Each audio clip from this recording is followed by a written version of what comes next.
Yes, good day to you guys, and this is me, Jan, and nandito tayo ngayon sa office ni Sir MJ Lopez dahil umattend tayo ng training ngayon for personal development in order for us to become successful. Kasi nga, lagi ko sinasabi sa video, tayo nga may pangarap nating yumaman with zero effort.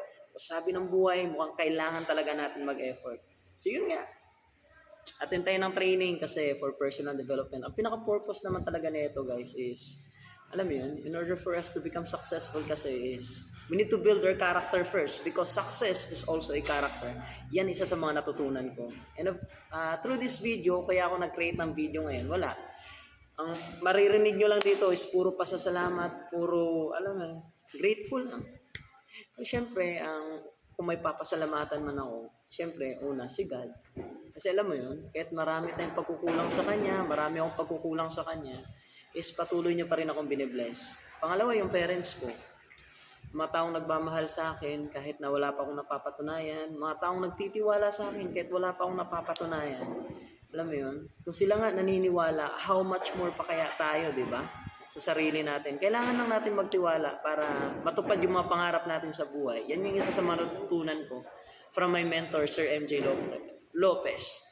Kasi sabi nga niya, ang madalas na ipinaglalaban natin is hindi yung gusto natin sa buhay, kundi yung pinaniniwalaan natin. So, ayan, nilista ko talaga dito. And yeah, my mentor also, Sir MJ Lopez, gusto ko siyang pasalamatan kasi minulat niya ako sa ganitong buhay, no, na posible pala na mangarap ka ng malaki at walang imposible para matupad yung pangarap mo. Kailangan mo lang baguhin talaga yung character mo, i-adapt yung character mo based dun sa pangarap na meron ka. And of course, sa community na meron ako dito sa sa Worldwide Entrepreneurs, kasi mga tao dito napaka-positive mag-isip, napaka-open-minded, walang ibang bukang bubig kundi pangarap lang. And yeah, syempre sa lahat ng mga nagmamahal sa akin, and guys, marami pa akong gustong pagpasalamat. Kaso nga lang, hindi ko lang mabanggit isa-isa kasi kitang-kita naman is nauutal na ako. Hindi ko na alam yung gagawin. Sa mga videos ko, puro voice over lang. Pero anyway guys, I try my best to make this video.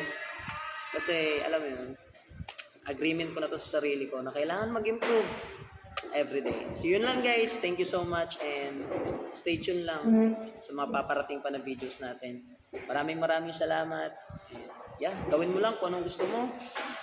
Huwag kang mahiya, huwag kang maging judgmental sa sarili kasi kung ano yung judgment mo sa ibang tao, ganun din yung tingin mo sa sarili mo. Kaya kung ikaw may gusto ka rin gawin na dati, itong pagkukontent, di ko naman ginagawa.